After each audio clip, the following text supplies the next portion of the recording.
Welcome to our channel, Out of the Dark. This is a platform where we focus on stories of struggle and healing from narcissistic abuse in all its many forms.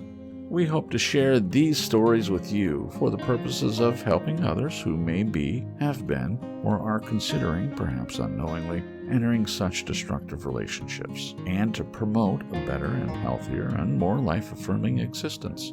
Now let's get into the story. Dear Out of the Dark, I'm really loving your channel and how thoroughly you look at each submission. Your voices are so calming, and that's a wonderful thing to enjoy after a lifetime of being on edge, waiting for the usual verbal claw swipes across one's heart and psyche.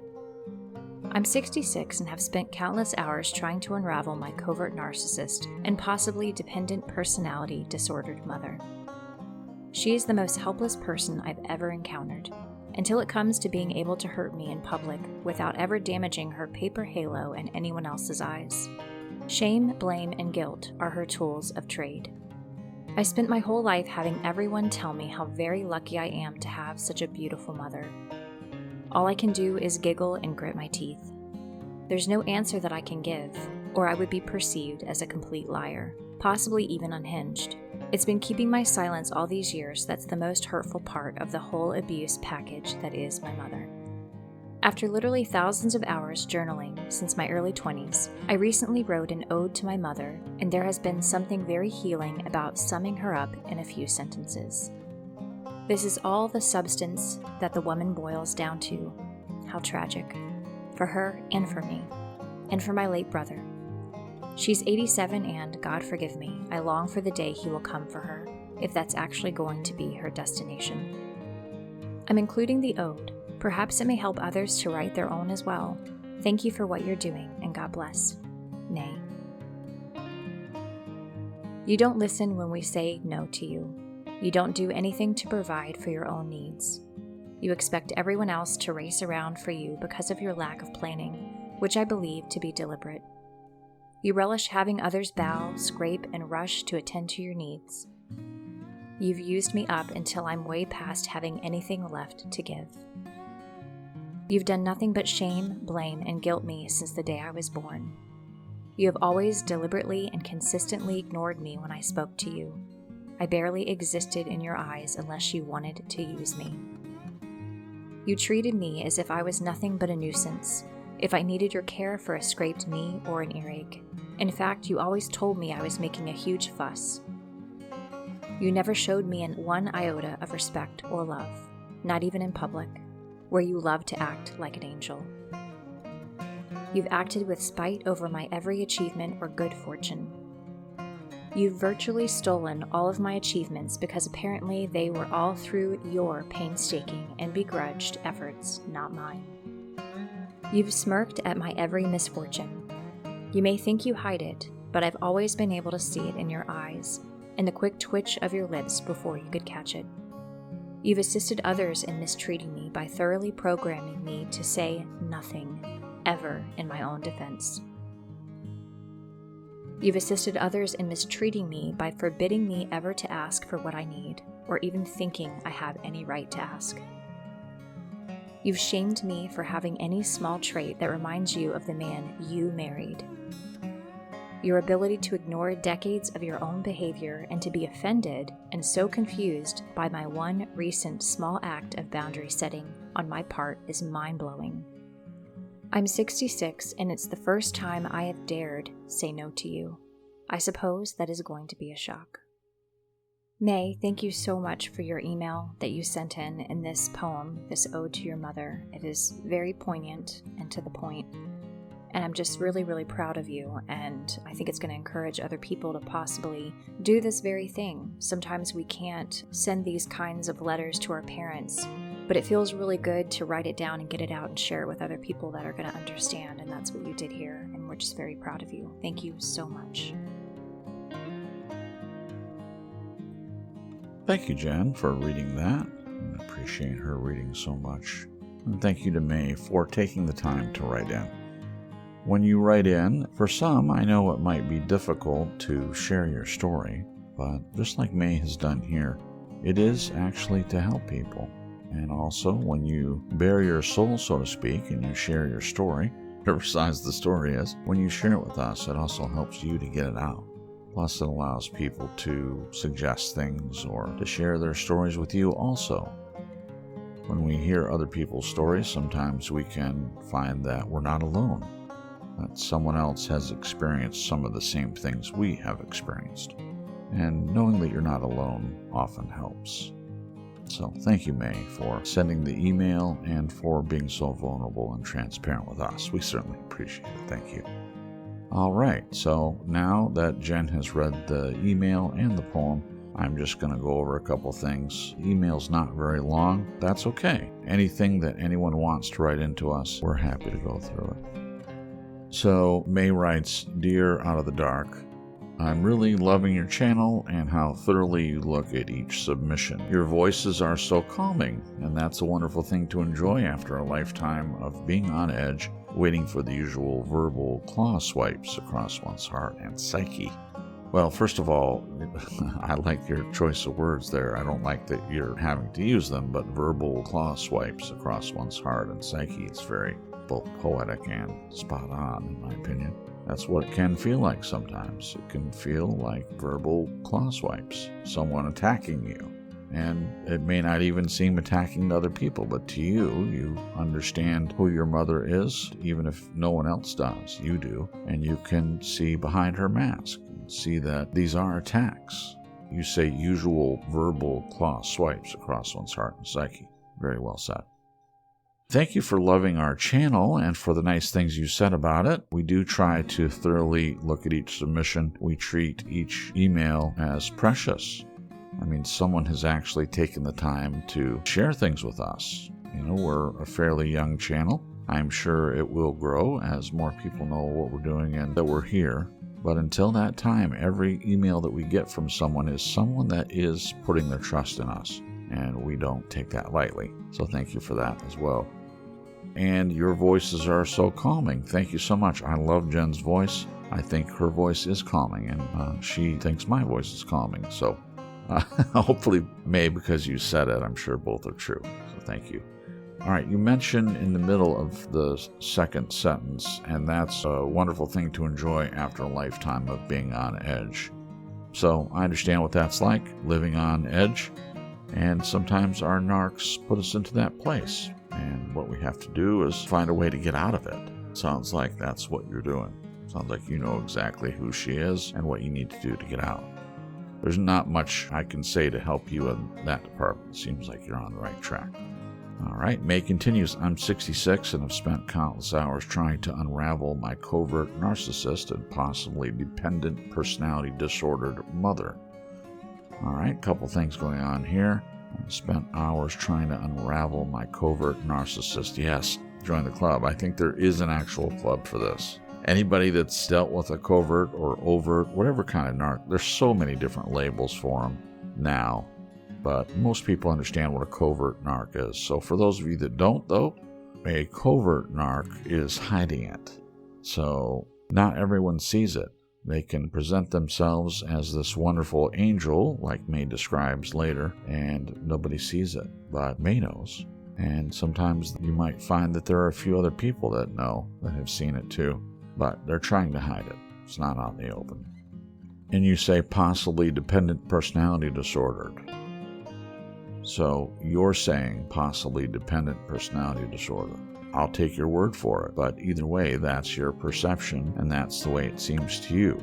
So although we're not a doctor and we can't place any diagnosis on someone, we can certainly spot these people, and sometimes we can tell what kind of disorder they have. I'm sure it's helpful for you in some way to know what your mother might be struggling with. Helps you understand it more, so that's a good thing. She's the most helpless person I've ever encountered until it comes to being able to hurt me in public without ever damaging her paper halo in anyone else's eyes. Okay, yeah, so covert narcissist, again, they're the angel in the public, and she says paper halo in anyone else's eyes. Paper halo, that's very interesting. May, I would like to know more about what you see as her paper halo. It gives me the impression of not being substantive. There being nothing to it. That's the image I get. Let me know if I'm incorrect on that. But yeah, that's how these people act. They don't want anyone to know, but you know. Paper halo. Great turn of a phrase. Jennifer mentioned what a great writer you are. And I think it's helpful to get all of that out. And then lastly, in this paragraph, shame, blame, and guilt are her tools of trade. Yeah, they have lots of other tools too, I'm sure, but these are the three that you mentioned: shame, blame, and guilt. Guilt and shame are two of the biggest culprits of narcissistic abuse, in my opinion, and throw that blame in there, how they blame you for the decisions they make in their own lives, and that can be pretty destructive, so something to watch out for. Next paragraph, May says, I've spent my whole life having everyone tell me how very lucky I am to have such a beautiful mother. All I can do is giggle and grit my teeth. Spent my whole life having everyone tell me how very lucky I am to have such a beautiful mother. Well, I'm sure you don't mean just outside, but either way, a person might be beautiful or might seem beautiful, but be a monster on the inside. Doesn't matter how it looks to other people, it matters how it is to you. So, definitely hope that at some point she'll get exposed. Everybody will get a chance to see behind the mask, so to speak. I'm glad you can giggle about it. The grit my teeth part, it's the wincing almost, seeing this take place, this acting game that she does, I'm sure. All right, next, May says there's no answer that I can give, or I would be perceived as a complete liar. Well, you're obviously not a liar. You're telling the truth at least somewhere. So at least some people will know the truth of her, the truth about her. Hopefully that's helpful in some way. Also, possibly even unhinged. Interesting. Why do you think you'd be unhinged if you said something publicly about her? Because she has turned their opinion of her so much so that if you tried to do anything to destroy it, it would have some blowback, some unintended consequences. Interesting. It's been keeping my silence all these years that's the most hurtful part of the whole abuse package that is my mother. Well, you're not keeping your silence anymore. You even sharing this with us is no longer keeping silent, but I feel like I know what you mean. But you may get to the point where you are ready to stop keeping the silence where it comes to being direct with her about everything. So, something to look forward to.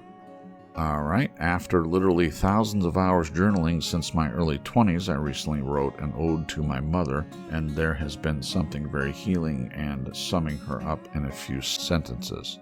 And Jen read the poem, and there's lots of stuff in there. This is all the substance that the woman boils down to. How tragic. Yeah, it is tragic, but that's the choices she's made. All the things that you said in the poem, that is boiling her down, and that's what you need to do to survive.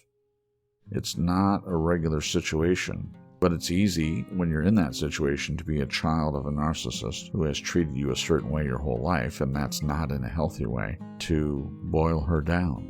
But you understand her substance. Many other people, they don't. They don't see. They're confused by this whole game that they play. I mean, some people are even fooled by it. God help them. But for you, at least you know. Okay, I long for the day for her and for me. How tragic for her and for me, and for my late brother. She's 87, and God forgive me, I long for the day he, in capital letters, will come for her, if that's actually going to be her destination. Well, I understand the sentiment there. I understand how, with all the abuse that you've suffered at her hands, I get where you're coming from. I don't know where your mother will end up, but from what it sounds like, who knows, maybe not a place that's very good. All right, I'm including the ode. Perhaps it may help others write their own as well. Thank you for what you're doing, and God bless. May. All right, well, thank you, May.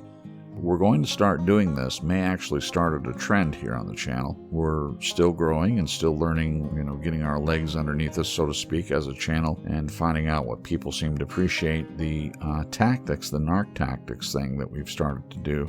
People are still sending stories in, but we're also talking about doing some things like May has done here, and there'll be more information about that coming soon, so stay tuned for that. Thank you. All right. See, I'm just going to go through the poem really quickly. I might stop on a couple points. May says, you don't listen when we say no to you. That's pretty common. They don't like people saying no to them. You don't do anything to provide for your own needs. Codependency, that's definitely the case there. They want other people to fulfill their needs.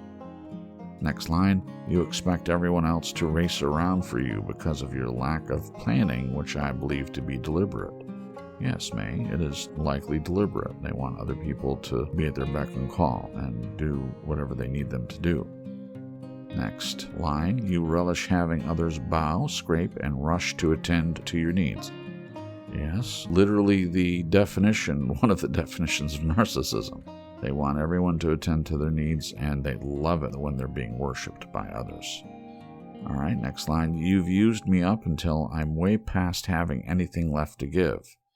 Yeah, they do that. They'll suck you dry like an emotional vampire until there's nothing left if you allow them to. But I know that even by sending this email to us, you're definitely taking a different path. So hopefully before this is all said and done, you'll have your energy completely back. Next line, you've done nothing but shame, blame, and guilt me since the day I was born. That's a long time to be under those things. As I mentioned, shame, blame, and guilt, the biggest tools of the narcissist. You have always deliberately and consistently ignored me when I spoke to you. I barely existed in your eyes unless you wanted to use me. The ignoring tactic. I'm sure you've seen that by now. That just came out over the weekend. Maybe you've already listened to that one. But that is what it's about, is the ignoring. It is a tactic. It is a ploy. It is one of their tools to break us down, to put us into their need, to want more attention from them, and they just don't provide it. All right, next line. You treated me as if I was nothing but a nuisance if I needed your care for a scraped knee or an earache. In fact, you always told me I was making a huge fuss. Well, anything you do to a narcissist that diverts the attention from them is a quote-unquote huge fuss.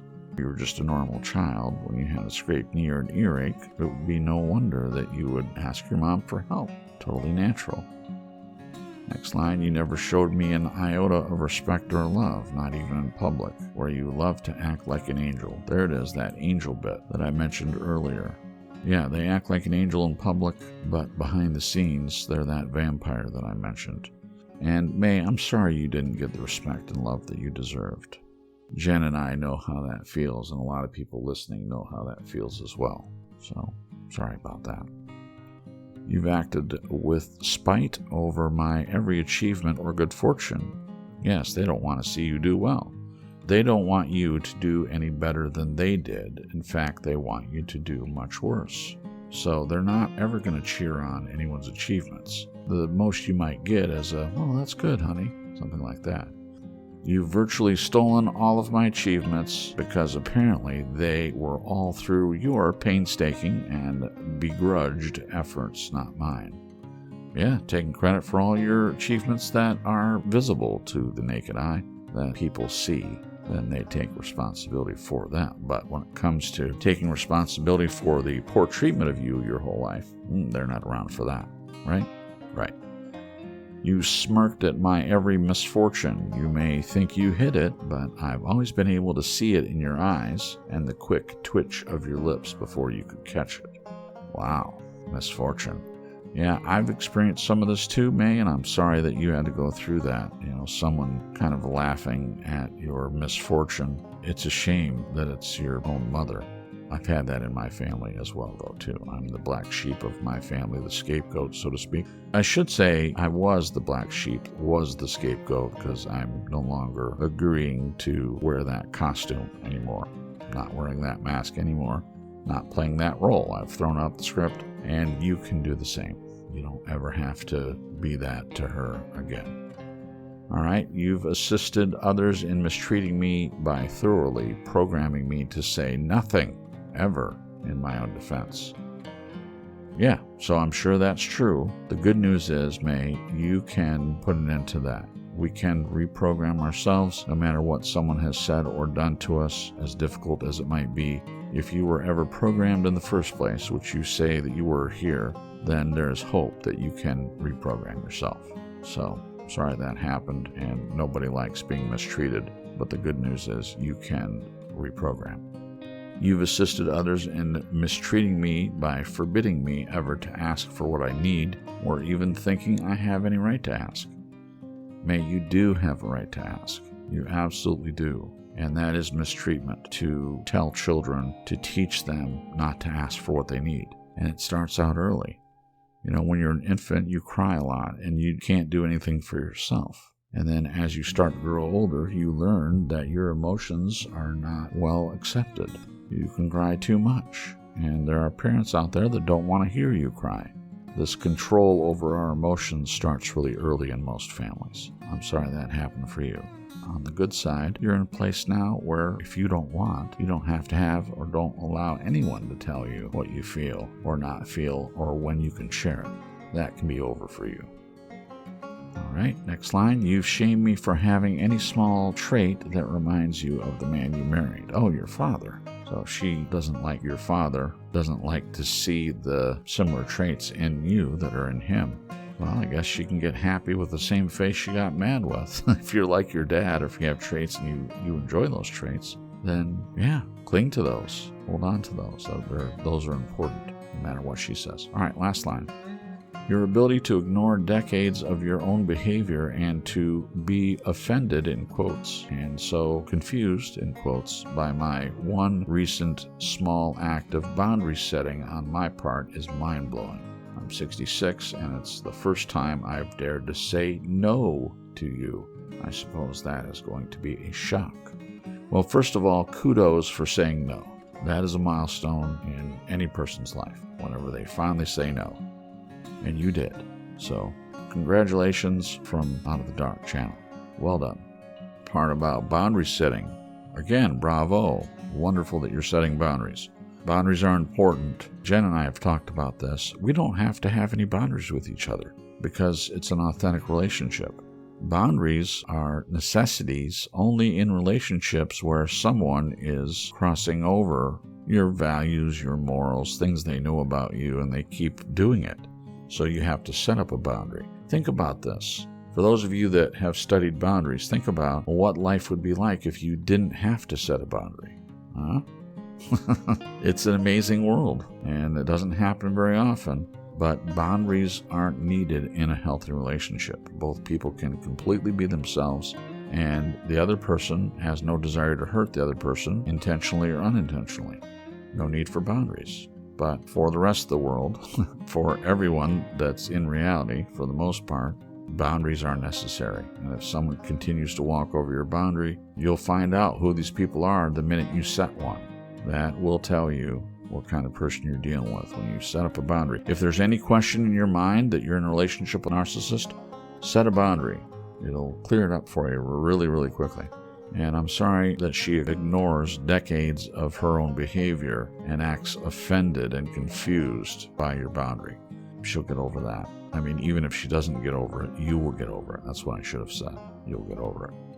Well, again, thank you, May. We appreciate that. This will go in the category of a narcissist survival story.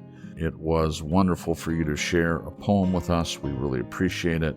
And this is for anyone out there that wants to submit a poem or a journal entry or anything like that. Even if you don't tell us your story, we will read it on the channel. Right now, we are small enough and young enough to be able to do pretty much anything that someone sends in. And also, it gives us ideas for future things to do on the channel.